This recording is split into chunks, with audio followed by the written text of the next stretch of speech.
આદિવાસી બાળકોનું શિક્ષણ સ્તર ઉપર આવે તે માટે સરકાર દ્વારા કરોડોના ખર્ચો કરવામાં આવે છે, પરંતુ કેટલાક એવા પણ બાળકો છે કે જેઓ તંત્રના વાકે લાભથી વંચિત રહે છે, તો કેટલીક વાર વાલીઓને અજ્ઞાનતા પણ કારણભૂત બનતી હોય છે। છોટાઉદેપુર જિલ્લાના જાબ ગામે સ્કૂલમાં ભણતા બાળકોને શિષ્યવૃત્તિ ન મળતા સરપંચ સહિત વાલીઓએ હોબાળો મચાવ્યો હતો। સ્કૂલ ઉપર હોબાળો મચાવી રહેલા સરપંચ સહિત કેટલાક વાલીઓને જ્યારે પૂછવામાં આવ્યું તો તેમણે જણાવ્યું કે અહીં ભણતા કેટલાક બાળકોને શિષ્યવૃત્તિ આપવામાં આવતી નથી। અહીં બાળકોના વાલીઓ ગરીબ છે, જેથી યુનિફોર્મ પણ લઈ શકતા નથી।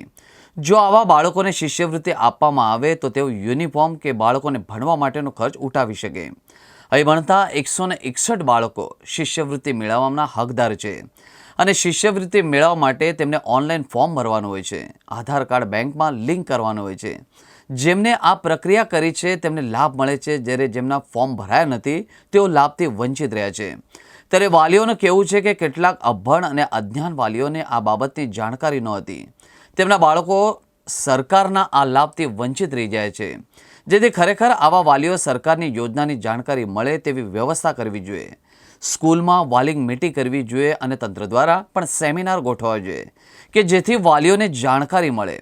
વાલીઓના કહેવા પ્રમાણે કેટલાક બાળકોને તો કેટલાક વર્ષોથી શિષ્યવૃત્તિ મળી જ નથી, જે તંત્રની એક રીતે બેદરકારી કહી શકાય। પાણીબાર જૂથ ગ્રામ પંચાયતના સરપંચ પાવીજેતપુર તાલુકો। મારી માંગ એવી છે કે દરેક બાળકને શિષ્યવૃત્તિ મળવું જોઈએ। સરકારના પૂરેપૂરો સરકારે જે આપી વસ્તુ છે એમના દરેક બાળકને વ્યવસ્થિત અને સારી રીતે મળી જવું જોઈએ। હરેક બાળકને પૂરેપૂરી શિષ્યવૃત્તિ મળવું જોઈએ અને શિક્ષણ પણ સારું મળવું જોઈએ। શિષ્યવૃત્તિ માટે અને યુનિફોર્મનું જે ખરું એમાં શિષ્યવૃત્તિ માટેનો જ મેન પ્રશ્ન છે। આ સુધી 1 થી 5 ચોથા ધોરણવાળાને અમે પૂછ્યું, પણ 1 થી 3 વાળાને નથી આજ સુધી મળી, તો કયા કારણસર નથી મળતી એના માટે અમે સાહેબને સૂચના કરી છે કે વહેલી તકે આ બાળકોને શિષ્યવૃત્તિ મળી જવું જોઈએ। બરાબર, કયા કારણસર નથી મળતી તો એના વાલીઓને પણ કીધું છે કે તમે કંઈક ખાતામાં કે બેંક એકાઉન્ટમાં તમે તમારો ફોલ્ટ હશે તો એને ઓનલાઈન લિંક કરાવીને તમે વહેલી તકે બાળકને પૈસા મળે શિષ્યવૃત્તિ, એવી અમારી વિનંતી છે। શાળા માટે તો એને સાફ સફાઈ કરવું જ જોઈએ અને કરવું પડે, કેમ કે એ બાળકોને જોખમ છે। હું ઘણી વખત તો મહેનત કરી છે, પણ પેલા હાઇડ્રોથી કરાવે એમ કરીને એકને કપાવવા માટે કરેલું, પણ એ શું છે એને ખરેખર સાફ કરવું જ જોઈએ, એવી અમારી માંગ છે। શિક્ષણ બાળકોને સારું મળવા નથી પાત્ર, કે બાળકો શિક્ષણ નથી મળતું સારું, એટલા માટે બાળકો પણ અહીંયાથી દાખલા કાઢી જશે। આજુબાજુ ગામડામાંથી પણ વ્યક્તિ દાખલા કાઢી જશે અને પહેલાં સારું શિક્ષણ હતું ને બાળકો આજુબાજુ ગામડા નાની બોરદાથી બધા આવતા હતા, પણ અત્યારે નથી આવતા શિક્ષણ નબળા કહેવાથી। માંગ છે કે શિક્ષણ સારું જોઈએ છે, મતલબ શિષ્યવૃત્તિ કે જ્યાં વર્ષની બી અગલા વર્ષની બી શિષ્યવૃત્તિ નહીં જમે થતી। આચાર્ય સાહેબ એવું કહે છે કે શિષ્યવૃત્તિ જમે થઈ ગઈ પણ નથી થતી, એન્ટ્રી પાડવા ગયા તે અમે તે નહીં થતી, એટલે શિષ્યવૃત્તિ અવશ્ય મળવું જોઈએ બાળકોને। તો આજે અચાનક વાલીઓ એક શિષ્યવૃત્તિનો મુદ્દો લઈને આવેલા હતા કે અમારા ખાતામાં શિષ્યવૃત્તિ પડતી નથી। તો પહેલાં તો મેં એમને જે રજૂઆત હતી એ સાંભળી લીધી કે એમને શું પ્રોબ્લેમ છે। તો જ્યારે એમને શિષ્યવૃત્તિનું કીધું ત્યારે એમને એવું હતું કે પહેલી તો એમને એવું જ હતું કે કયા ખાતામાં પડે છે એ જ ખ્યાલ નહોતો। તો એમને મેં કીધું કે તમારું જે ખાતામાં પડે છે ને તમે બેંકમાં જઈને સ્ટેટમેન્ટ કઢાવો તો ખબર પડશે કે તમારા ખાતામાં શિષ્યવૃત્તિ પડશે। તો મેં અત્યારે હાલ 161 બાળકોનું ઓનલાઈન એન્ટ્રી કરી છે।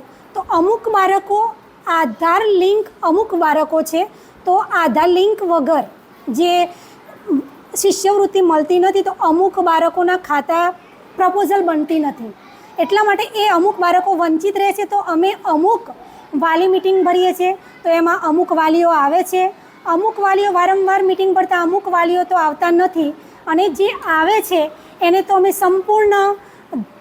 એમને સંપૂર્ણ રીતે સમજ આપીએ છીએ કે આની અંદર આધાર કાર્ડથી લિંક હશે તો તમારી શિષ્યવૃત્તિ પડે છે।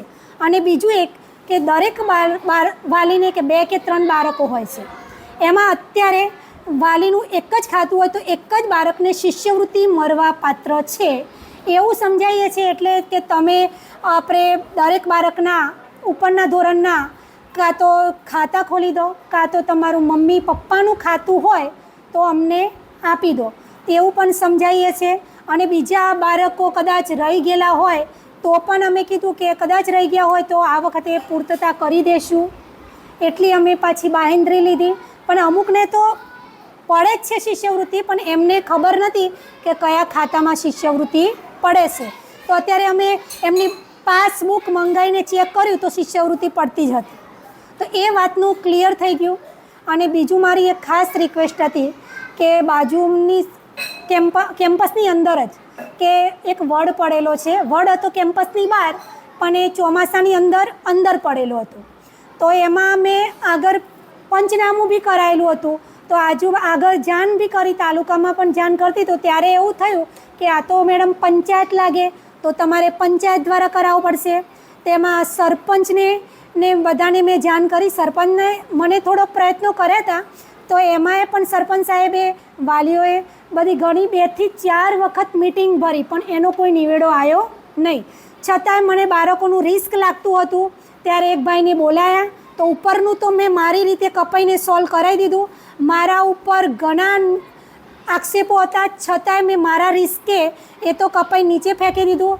છતાંય બીજા હજુ એનો નીચે પડ્યું છે, તો બાળકો માટે થોડું જોખમ છે, તો એનો કંઈ નિવેડો આવતો નથી. અને મારા અમુક ખર્ચો આપીને ઘણા પ્રયત્નો કર્યા તો પણ બીજા માણસો હજુ આવતા નથી. હિંમત હારી જવાની વાત નથી સાહેબ, એમાં 100% હિંમત હાર્યા કરતાં ભણાવવું સારું, ભૂખ્યા રહેવું સારું, પણ એક માનસિક ટોર્ચરિંગ ના આવવું જોઈએ. અમુક વસ્તુમાં માનસિક ટોર્ચરિંગ છે, પણ એ મારાથી કહી શકાય એવું નથી. અને કહું તો મારે અહીંયા આવી શકાય એવું નથી જોબ પર.